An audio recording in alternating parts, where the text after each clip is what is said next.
Design A Turing machine for a raised to n, b raised to n, c raised to n where n greater than or equal to 1. ഇനി a raised to n, b raised to n ചെയ്തപ്പോൾ എന്താണ്, a b b എന്നൊരു example എടുത്തു കഴിഞ്ഞാൽ n is equal to 2ൻ്റെ example എടുത്തു കഴിഞ്ഞാൽ ആദ്യത്തെ a നമ്മൾ x വെച്ച് റീപ്ലേസ് ചെയ്ത് കഴിഞ്ഞാൽ പിന്നെ എന്താ ചെയ്യേണ്ടത്, ആദ്യത്തെ b യെ നമ്മൾ റീപ്ലേസ് ചെയ്യുക എന്നുള്ളത്.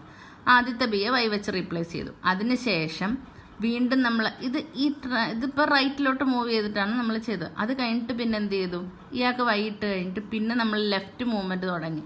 എന്തിനാ, ഇനി ഈ നെക്സ്റ്റ് എ കണ്ടുപിടിച്ചിട്ട് അയാൾക്ക് എക്സ് കൊടുത്തിട്ട് വേണം പിന്നെ നെക്സ്റ്റ് ബി കണ്ടുപിടിച്ച് വൈ കൊടുക്കാൻ.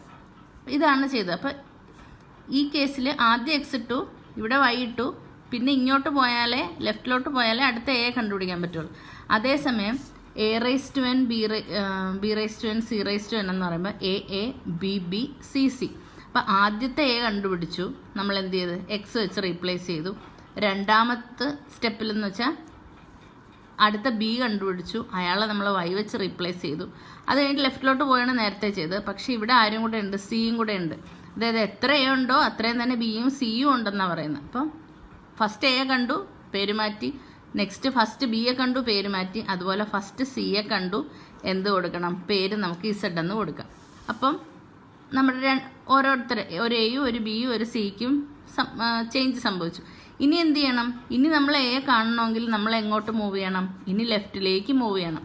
ലെഫ്റ്റിലേക്ക് മൂവ് ചെയ്ത് കഴിഞ്ഞിട്ട് നമ്മൾ എന്ത് ചെയ്യണം, ഈ എക്ക് എക്സ് വെച്ച് റീപ്ലേസ് ചെയ്യണം. അതിനുശേഷം ഈ വൈക്ക് വൈ വെച്ച് റീപ്ലേസ്, ബിക്ക് വൈ വെച്ച് റീപ്ലേസ് ചെയ്യണം. പിന്നെ ഈ സിക്ക് ഇസഡ് വെച്ച് റീപ്ലേസ് ചെയ്യണം. അപ്പോൾ ഇതിൻ്റെ ഒരു പടം ഇങ്ങനെ ആയിരിക്കും വരുന്നത്. A B B C C B. First read write head ഇവിടെ ആയിരിക്കും. അപ്പോൾ അതിനെ നമ്മൾ എ എന്ത് വെച്ച് റീപ്ലേസ് ചെയ്തു, എക്സ് വെച്ച് റീപ്ലേസ് ചെയ്ത് നമ്മൾ റൈറ്റിലോട്ട് ഷിഫ്റ്റ് ചെയ്തു. അപ്പോൾ ഒരു എ നമ്മൾ മാറ്റി. ഇനി ആദ്യത്തെ ബി യെ മാറ്റാൻ നിൽക്കണം. അതുവരെ നമ്മൾ എന്ത് ചെയ്യാം, റൈറ്റിലോട്ട് ഷിഫ്റ്റ് ചെയ്തുകൊണ്ടേ ഇരിക്കണം. ഷിഫ്റ്റ് ചെയ്തു, ആദ്യത്തെ ബി കണ്ടു. അപ്പോൾ നമ്മൾ എന്ത് കൊടുത്തു, വൈ എന്ന പേര് കൊടുത്തു. വീണ്ടും റൈറ്റിലേക്ക് പോയി. എന്താ, ഈ ക്വസ്റ്റ്യനിൽ സി ഉള്ളതുകൊണ്ട്. അപ്പം ആദ്യം ഒരു ബിക്ക് നമ്മൾ വൈ എന്ന് കൊടുത്തു. പിന്നെ എത്ര ബി ഉണ്ടെങ്കിലും അതങ്ങനെ തന്നെ വെച്ചുകൊണ്ട് നമ്മൾ റൈറ്റിലേക്ക് ഷിഫ്റ്റ് ചെയ്തു. ആദ്യത്തെ ബി കാണുന്നു. ബി കാണുമ്പോൾ എന്ത് ചെയ്യണം, ബി കാണുമ്പം ആദ്യത്തെ സി കാണുമ്പോൾ ഇസഡ് വെച്ച് റീപ്ലേസ് ചെയ്യണം.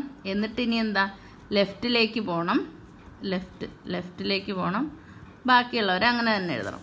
അപ്പോൾ ഓൾറെഡി ഒരു എ എക്സ് ആയി, ഒരു ബി വൈ ആയി, ഒരു സി സെഡ് ആയി. ഇനി അടുത്ത എ കണ്ടുപിടിക്കാനായിട്ട് നമുക്ക് ലെഫ്റ്റ് മൂവ്മെൻറ്റ് സ്റ്റാർട്ട് ചെയ്യണം.